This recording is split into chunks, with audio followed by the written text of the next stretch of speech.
Nous sommes en 1380, des centaines d'années avant les grands empires européens.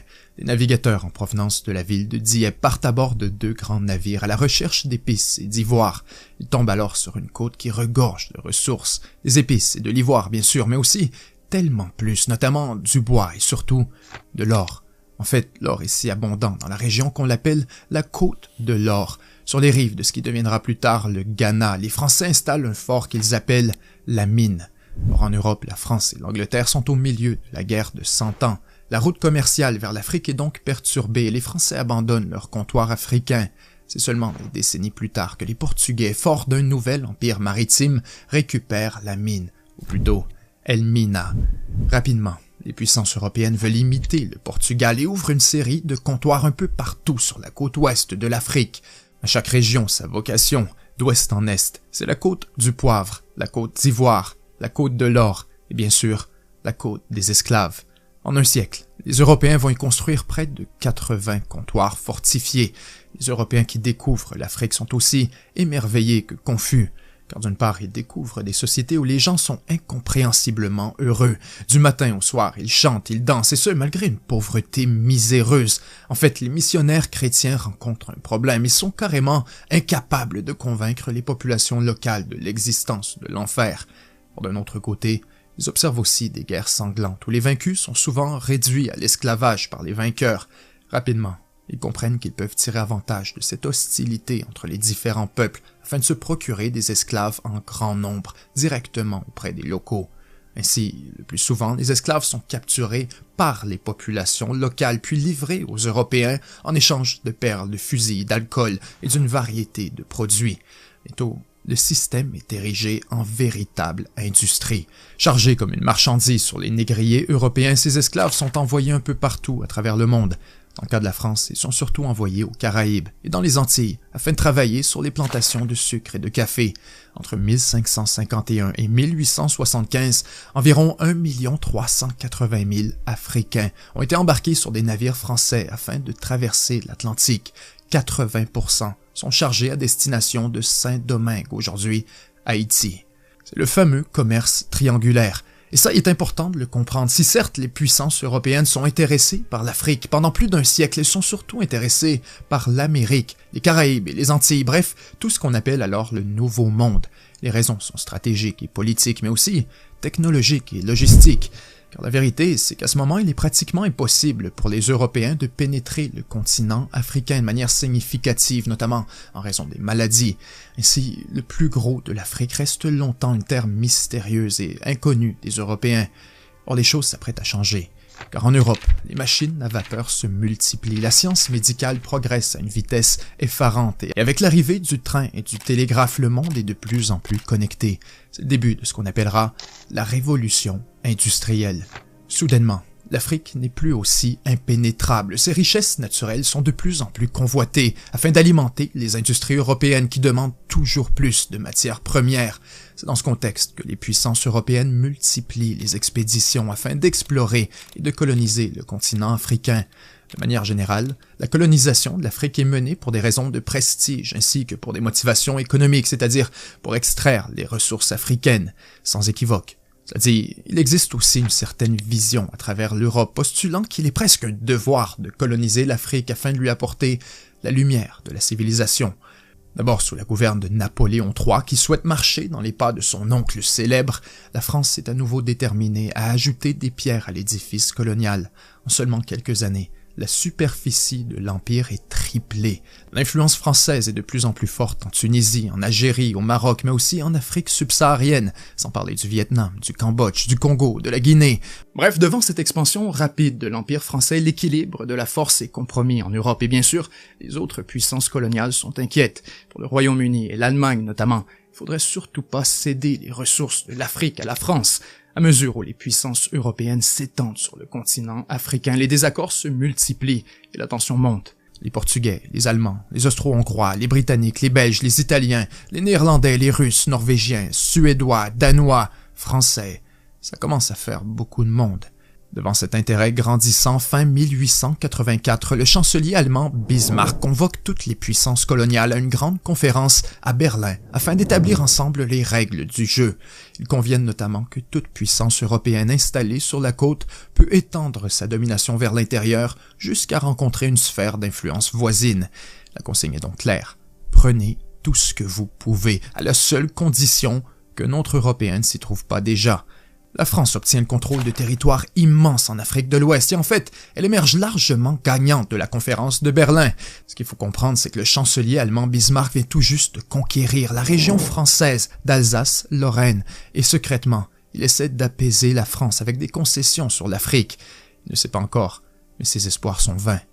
C'est alors le début de ce qu'on appellera la ruée vers l'Afrique.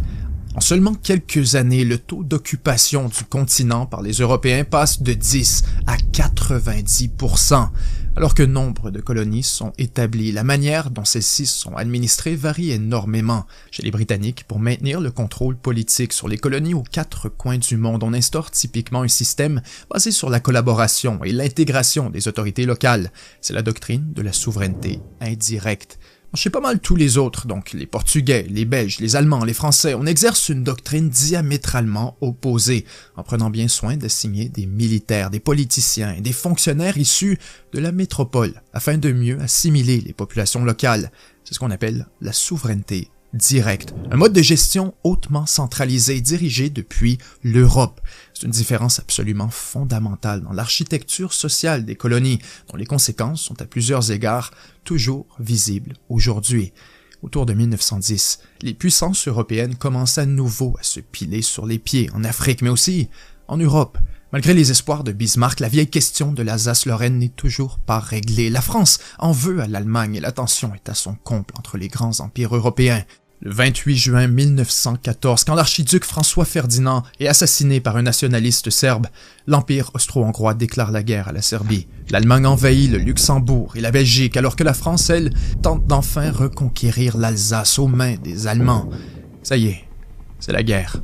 On s'attend à un conflit court et expéditif, or les choses dégénèrent. Avec des colonies partout dans le monde, la guerre se mondialise. C'est la première guerre mondiale.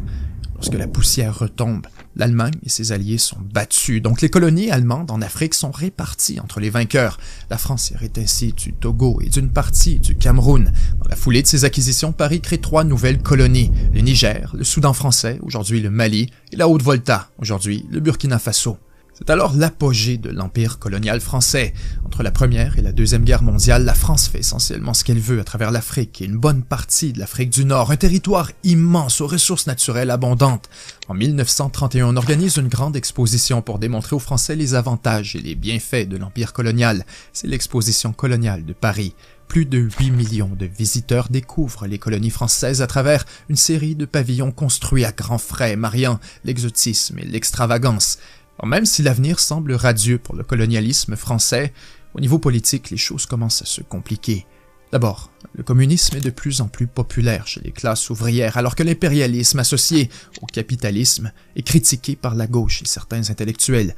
Ensuite, l'Allemagne se relève rapidement de sa défaite militaire portée par un certain Hitler, qui a lui-même combattu contre les Français et qui rêve d'une grande vengeance allemande.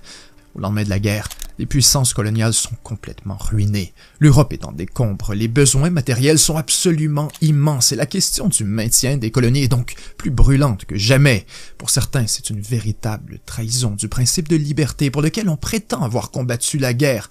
Encore plus, nombre d'Africains se sont battus aux côtés des Alliés. Ils estiment maintenant avoir le droit d'être traités par les Européens comme des hommes à part entière, avec tout le respect et la dignité que ça implique. De plus en plus, dans les coulisses, il semble que l'Afrique entière murmure les mêmes mots.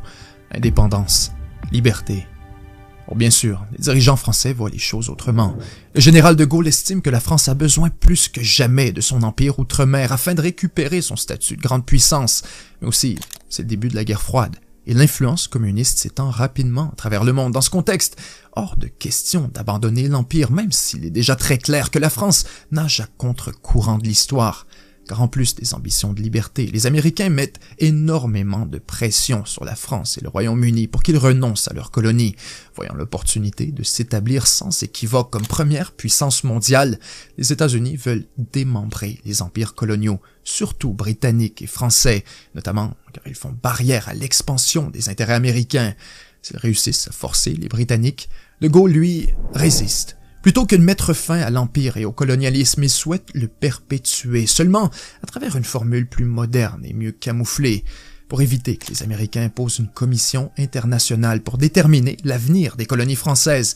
Le général décide de jouer un coup d'avance et d'expédier la question, en convoquant lui-même une conférence avec les représentants des colonies, la conférence de Brazzaville.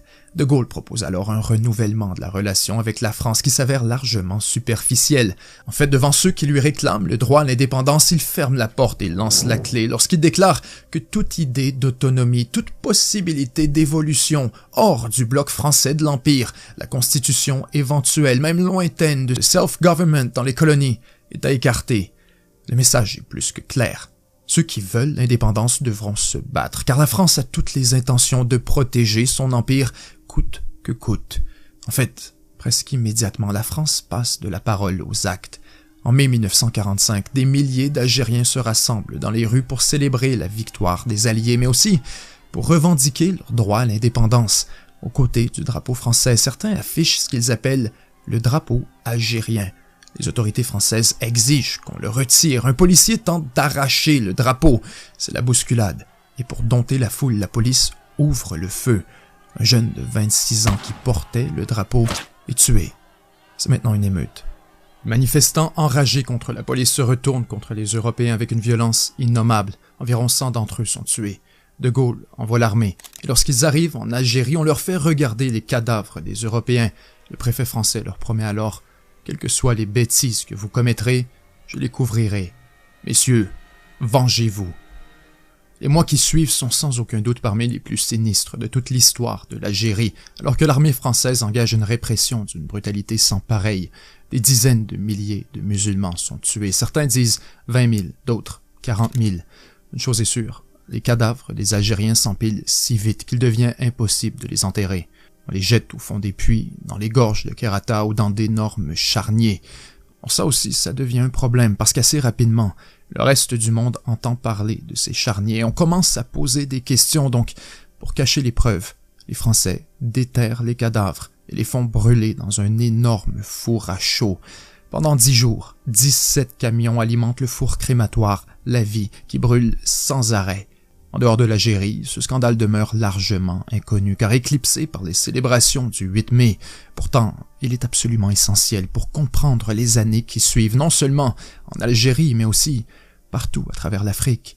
La France ne le sait pas encore, mais par sa répression brutale et violente du mouvement nationaliste, elle vient de semer la graine de ce qu'on appellera bientôt la guerre d'Algérie. Un peu partout à travers l'Afrique, des épisodes similaires se produisent, notamment à Madagascar, alors qu'on déplore plus de 30 000 morts. Donc il devient très clair qu'il faut trouver une solution durable au problème des colonies. C'est alors que Paris crée l'Union française, une sorte de changement de logo pour l'empire colonial. En théorie, sur papier, tous deviennent citoyens, donc égaux devant la loi. Mais en réalité, les colonies restent largement subordonnées à la France. Sans surprise, en Afrique, les leaders nationalistes sont frustrés par cette nouvelle manœuvre politique qu'ils interprètent comme rien de plus que de la gesticulation de la part de Paris. Ils convoquent alors leur propre congrès pour discuter de la question nationale et de l'avenir politique de l'Afrique. La France panique et tente d'empêcher la tenue du congrès. Or, malgré la pression de Paris sur les invités, environ 800 délégués de différents partis africains se joignent au fameux congrès de Bamako. Ensemble, ils affirment leur volonté d'être enfin libres de toute forme de colonialisme. Ils donnent alors naissance au Rassemblement démocratique africain, ou RDA, un ensemble de partis politiques à travers plusieurs colonies qui veulent tous la même chose, la liberté. Les cellules liées au RDA apparaissent presque partout à travers l'Afrique francophone et les dirigeants français craignent sérieusement un effet domino balayant les colonies africaines. Pire, Face au discours d'égalité, de dignité humaine et d'anti-impérialisme, Paris soupçonne que plusieurs politiciens affiliés au RDA sont en fait des communistes. Et si c'est avéré dans certains cas, la majorité veulent en fait maintenir des liens privilégiés avec la France. La plupart furent éduqués dans les universités françaises et lisent des auteurs français. Ils ont une admiration sans borne pour la France. Ce qu'ils veulent, c'est surtout équilibrer les rapports avec Paris. Or, dans le contexte de la guerre froide, ce genre de nuances échappe aux dirigeants français. Pour eux, il faut neutraliser le mouvement nationaliste. Point final.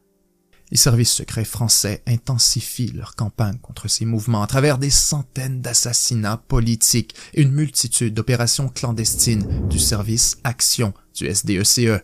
Les indépendantistes sont emprisonnés et torturés alors que les élections sont systématiquement truquées, parfois de manière si flagrante que c'en est carrément embarrassant.